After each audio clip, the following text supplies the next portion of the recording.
Bonjour, je suis très heureux de vous retrouver pour la première de l'année 2011 dans le cadre du confinement et j'espère pouvoir partager tous ces personnages un jour avec vous en présentiel dans le cadre de l'église.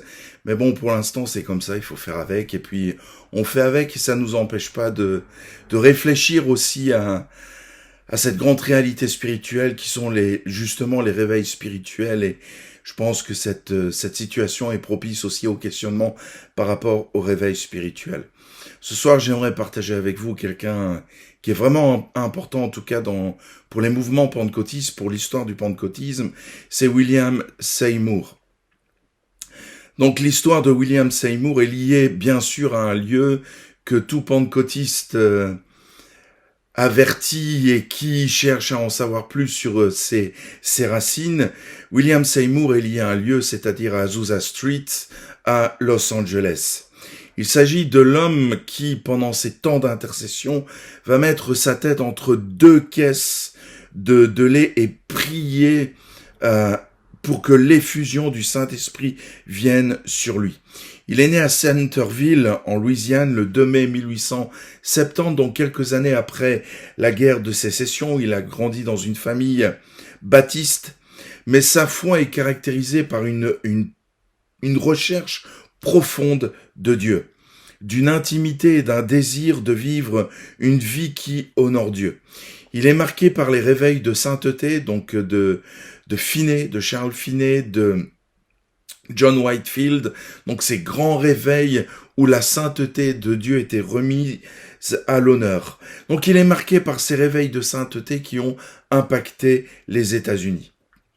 Ce fut le 1er janvier 1901, le premier jour du siècle nouveau qu'Agnès Osman fut baptisée du Saint-Esprit, avec comme signe initial le parler en langue.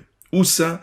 À Topeka, au Kansas, là où une école biblique avait été fondée par un autre personnage important que nous verrons plus tard du pentecôtisme, c'est Charles Fox Parham. Cette école va être le berceau de cette effusion divine au XXe siècle aux États-Unis. En l'espace d'une année, le frère Parham et d'autres étudiants furent ainsi baptisé et le frère Parham ferma l'école et va commencer à conduire des réunions publiques, des réunions de réveil dans la région du centre et la région ouest. En 1905, Parham prêcha un message de réveil à Houston, dans le Texas. Il va être d'abord approché par des croyants zélés au sujet de leurs besoins de formation d'études bibliques. En décembre 1905, Parham ouvrit une école de formation biblique au 503 rue Rux Street à Houston. Elle fut ouverte en tant que ministère de foi, c'est-à-dire que les étudiants ne payaient absolument rien. Il n'y avait pas droit d'inscription ni honoraire. Elle va être si populaire qu'avant la fin de l'année 1907, donc 2 ans plus tard, quelques 13 000 personnes avait suivi une formation à l'école. Un homme de 31 ans, du nom de William Seymour, assista au cours de l'école biblique de Houston. Pendant une courte période, de janvier à février 1906. Puisqu'il était noir, faut remettre dans le contexte, on est dans la ségrégation raciale encore, qui existe encore aujourd'hui, mais beaucoup moins qu'à cette époque-là. Il ne va pas lui être permis de s'asseoir dans l'auditoire, dans la salle de cours principale où seuls les Blancs avaient accès. Donc c'est à l'extérieur, dans le vestibule ou dans le couloir d'accès qu'il va suivre ses cours. Même si Seymour n'aimait absolument pas, et on peut comprendre qu'il n'aime pas cette situation, rien ne va l'empêcher de poursuivre Dieu. Il ne va pas permettre que l'hypocrisie religieuse va l'empêcher d'entrer dans son appel. Il possédait une volonté indomptable de poursuivre Dieu et avait une faim insatiable de Dieu lui-même. Après ces 2 mois d'enseignement, il va recevoir une invitation pour se rendre à Los Angeles. Une certaine Madame Nellie Terry, qui habitait Los Angeles en Californie, va lui demander de venir comme pasteur d'un groupe de Nazaréens, donc un groupe de personnes qui se retirent, qui se mettent à l'écart, qui suivent des règles de pureté, de sainteté pour honorer Dieu. Ils étaient à peu près 22 personnes dans ce groupe qui se réunissait principalement donc dans l'adoration. Le frère Seymour donna son accord et arriva donc quelque temps après, au début mars 1906. Le frère Seymour fut bien reçu et prêcha, bien sûr, sur la sainteté de Dieu, mais la guérison divine. À un moment donné, en mars, peu de temps après son arrivée, Seymour va commencer à prêcher sur le baptême du Saint-Esprit. Je rappelle que c'est quand même une nouveauté, tout en n'étant pas nouveau, puisque c'est quelque chose qui est enseigné dans la parole de Dieu, mais ça reste une nouveauté pour l'époque. Il commence à enseigner donc le baptême dans le Saint-Esprit. À ce moment-là, je rappelle que lui-même n'était pas baptisé dans le Saint-Esprit, il n'avait pas expérimenté cette plénitude du Saint-Esprit, et il va donc prêcher avec ferveur, s'attendant lui-même à le recevoir. Évidemment, comme toute nouveauté, ça va pas forcément être bien perçu, bien accueilli, et il va être mis en dehors, donc il va être chassé de l'église et va retrouver un jour l'église ou le bâtiment où il se réunissait fermé avec un cadenas, donc lui interdisant l'accès. Qu'à cela tienne, dorénavant, Joseph Seymour se retrouver à la rue et donc sans issue possible, va être accueilli par une famille, la famille Lee, et d'ailleurs le père de cette famille sera le premier rempli du Saint-Esprit. Donc cette famille suivait donc ce groupe et va l'accueillir chez eux, va le prendre en charge et va mettre à disposition leur maison pour que William Joseph Seymour enseigne donc la sainteté, la guérison divine et donc le baptême dans le Saint-Esprit. Quelque temps plus tard, les Asbury invitèrent le pasteur Seymour à venir chez eux, au 216 rue Bonnie Braille Street, pour diriger quelques réunions évangéliques dans leur maison. Et on peut dire que cette maison est, pour les historiens du pentecôtisme, est vraiment le lieu. C'est là que les racines spirituelles du pentecôtisme vont se développer. Le 9 avril 1906, quelque chose d'historique va avoir lieu. C'est que Edward Lee, qui avait accueilli, comme je te disais précédemment, Joseph Seymour, va être rempli du Saint-Esprit, va être guéri également de façon surnaturelle. Et donc, ça va être le point de départ de cette manifestation de Dieu qui se concrétise par le baptême du Saint-Esprit. Le soir même, 7 personnes supplémentaires vont être remplies du Saint-Esprit et vont se mettre à parler en d'autres langues. Quelque chose de puissant était en train d'être enfanté dans cette petite maison au 216 rue Bonnie Braille Street. Il est intéressant de remarquer qu'à l'époque, donc le pasteur Seymour qui prêchait n'était lui-même pas rempli du Saint-Esprit. Le 12 avril 1906, tard dans la nuit, le pasteur Seymour reçut le baptême du Saint-Esprit et fut rempli lui-même. Après que cette petite communauté de croyants commença à aller parler de leur expérience, les résidents du voisinage commencèrent à venir à la maison des Asbury, jusqu'à ce qu'il n'y eût littéralement plus de place à l'intérieur de toute la maison. Ce fut à cette époque-là que le ministère déménagea au 312 rue d'Azusa Street à Los Angeles. Après quelques jours de nettoyage, le bâtiment fut ouvert pour les cultes, et des planches de bois posées sur des tonneaux servirent de siège pour accueillir 750 personnes. Le local n'était pas si grand que cela, donc 12 mètres sur 18 mètres, donc ça fait 180 et 36, ça fait 216 mètres carrés. Donc 216 mètres carrés généralement pour que les gens soient bien confortablement assis et confortables, on compte 1 mètre carré par personne. Là, 216 mètres carrés qui ont accueilli 750 personnes. Le confort, on s'en moquait. Ce qui comptait, c'était de vivre l'effusion du Saint-Esprit. Peu après, le Saint-Esprit remplit le bâtiment de la gloire de Dieu et les feux du réveil se répandirent dans tout Los Angeles en Californie. C'est notamment à Los Angeles que Billy Graham va commencer son ministère quelques années plus tard. Des hommes et des femmes furent attirés de tous les coins du monde vers ce simple gestionnaire du lieu que Dieu avait choisi en vue d'accomplir une œuvre puissante. William Seymour n'était pas un grand intellectuel. Il avait été frappé par la variole, qu'il avait rendu aveugle d'un œil.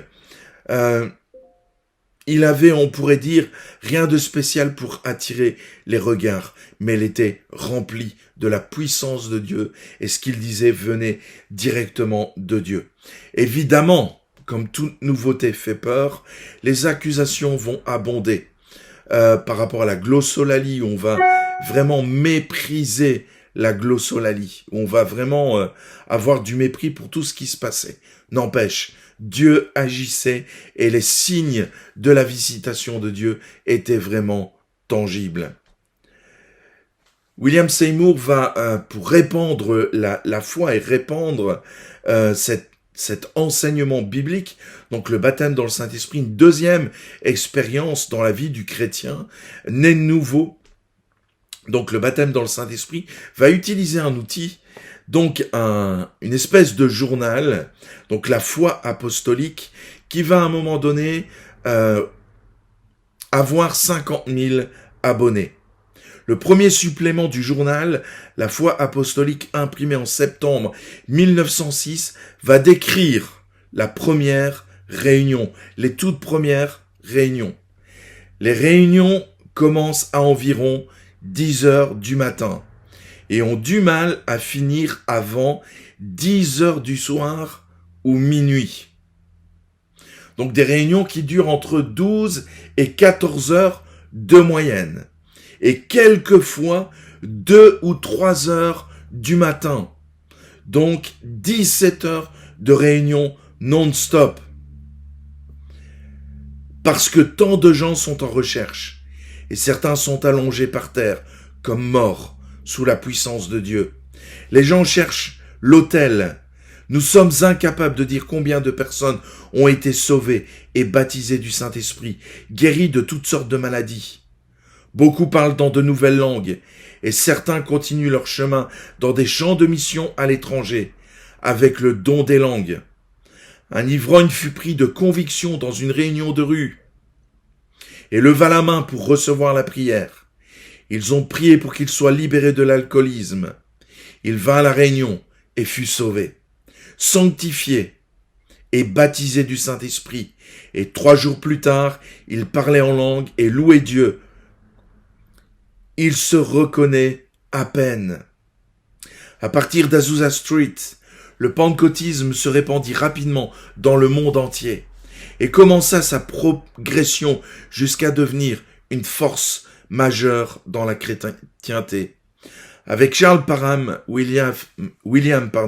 Joseph Seymour pourrait être appelé le fondateur du pentecôtisme mondial, et son nom traversera certainement l'histoire comme celui de l'un des plus grands leaders religieux noirs américains de l'Amérique. Juste quelques témoignages pour illustrer ce qui se passait à Azusa Street. Les réunions furent prises d'assaut par des gens de toutes sortes et de toutes catégories sociales. On en parlera après. Et personne ne semblait résister à la force particulière des paroles du pasteur Seymour. Il était lui-même un être insignifiant, un noir boiteux et borgne. Mais ses paroles avaient une telle puissance que les plus récalcitrants tombaient dans la sciure du sol et imploraient la grâce du salut. Tantôt Seymour tenait des prêches courts, tantôt il parlait en langue. Une période de grande victoire spirituelle s'ensuivit. Des foules de pécheurs furent sauvés et beaucoup furent baptisés dans l'esprit et reçurent le don des langues. Un missionnaire de Chine, George Lundgren, qui était au réveil de Los Angeles, raconte qu'il y avait là une famille de langue espagnole qui était opposée à Dieu. Il va à une réunion pour se moquer des croyants, comme c'est souvent le cas. Mais Dieu parla au travers d'une femme baptisée de l'Esprit, dans leur propre langue, et les sermonna sérieusement. Puisqu'ils savaient que la femme ne connaissait pas l'espagnol, ils furent convaincus que c'était l'œuvre de Dieu. Ils plièrent le genou et furent sauvés. Des choses similaires étaient journalières au début du réveil et montrent que le Seigneur est le même aujourd'hui qu'au temps apostolique. Un responsable missionnaire, John Scott, pas Douglas Scott, raconte après une visite à l'église d'Azusa Street: parce que je connaissais de nombreuses langues indiennes du Canada, je dis: Dieu, si tu veux me combler de preuves que ces choses sont de toi, laisse un de ces chrétiens parler une de ces langues que je connais. Gloire à son nom. Je croyais qu'il allait utiliser quelqu'un que je ne connaissais pas et que j'allais être obligé de vérifier si la personne n'avait jamais appris aucune langue indienne. Mais il choisit une jeune femme venant du même endroit que moi. Il la fit chanter un chant indien que je connaissais depuis mon enfance. Et je savais qu'elle n'avait jamais été parmi les Indiens et qu'elle n'avait jamais appris leur langue. Elle se mit alors à parler une autre langue, qui après coup se révéla être de l'arménien. Un homme qui se tenait tout près était lui-même d'Arménie et prêta beaucoup l'attention à ce qu'elle disait. J'allai vers lui et lui demandai s'il comprenait ce qu'elle disait. Il répondit: je parle mal votre langue, mais cette dame parle ma langue et elle me parle de Jésus. L'homme fut couvert de sueur et il commença à grelotter. C'est de cette façon qu'il se convertit. Des miracles de guérison se produisirent aussi à l'église d'Azusa Street. Le 6 octobre et 22 décembre 1906 sont relatées de merveilleuses œuvres de Dieu à Los Angeles. En voici quelques-unes. De merveilleux miracles se produisent. Beaucoup laissent leurs lunettes, car leurs yeux ont été remis à neuf. Des sourds entendent de nouveau. Un homme souffrant d'asthme depuis 20 ans est guéri. Beaucoup de gens souffrent de troubles cardiaques et pulmonaires sont guéris. Un jeune homme se convertit et fut baptisé de l'Esprit Saint. Il fut aussi guéri de la tuberculose, et son médecin le déclara saint. Une femme fut guérie de la tuberculose, alors qu'il lui restait à peine un poumon. Un homme complètement aveugle depuis 1 an et demi fut sauvé et retrouva la vue. D'autres exemples pourraient être racontés, mais ce qui est dit jusqu'ici est certainement suffisant pour que les lecteurs puissent se faire une idée des choses merveilleuses qui se produisaient pendant ces réunions. Voilà ce qui s'est passé à Azusa Street, au travers d'un homme simple, William Seymour. Un homme simple, sans grande instruction, mais qui avait un cœur entier pour Dieu. Quelque chose d'incroyable s'est passé dans ce réveil, et qui caractérise maintenant le christianisme moderne. C'est que les barrières raciales sont tombées. N'oublions pas que nous sommes en pleine période de ségrégation raciale. Mais l'action du Saint-Esprit va faire que cette parole de l'apôtre Paul, où il dit qu'il n'y a plus ni juif ni grec en Christ, ni riche ni pauvre, va être vécue. Dans l'église d'Azusa Street, il n'y avait plus de blancs, de noirs, ou de latinos, ou de coréens, ou de chinois, mais simplement des enfants de Dieu qui recherchaient la présence de Dieu, l'intimité de Dieu, la sainteté, et vont être remplis du Saint-Esprit. Du réveil d'Azusa Street va aussi émerger une autre réalité. C'est l'aspect missionnaire. Des hommes, des pasteurs vont venir à cet endroit et vont être remplis du Saint-Esprit, baptisés du Saint-Esprit, et vont aller dans le monde entier pour prêcher, bien sûr, le salut en Jésus-Christ, mais aussi cette réalité. Je pense notamment à John Lake, missionnaire en Afrique du Sud, Thomas Barat en Europe du Nord et de l'Ouest, Gaston Cashwell qui sera missionnaire en Amérique du Sud, Charles Mason, qui sera missionnaire dans son église même, dans les églises de Dieu. William Durham, qui va exercer une influence importante sur la mission moderne. Monsieur Gare, premier pasteur blanc, baptisé du Saint-Esprit à Azusa Street, sera missionnaire en Inde. Aujourd'hui, on estime que les pentecôtistes de toutes dénominations confondues sont à peu près 700 millions. La leçon à retirer de cela, c'est que peut-être aujourd'hui le pentecôtiste moderne s'attache plus aux signes du réveil, c'est-à-dire le baptême dans le Saint-Esprit, les dons de l'Esprit, les signes de puissance, les miracles, etc., plutôt que ce qui a amené le réveil.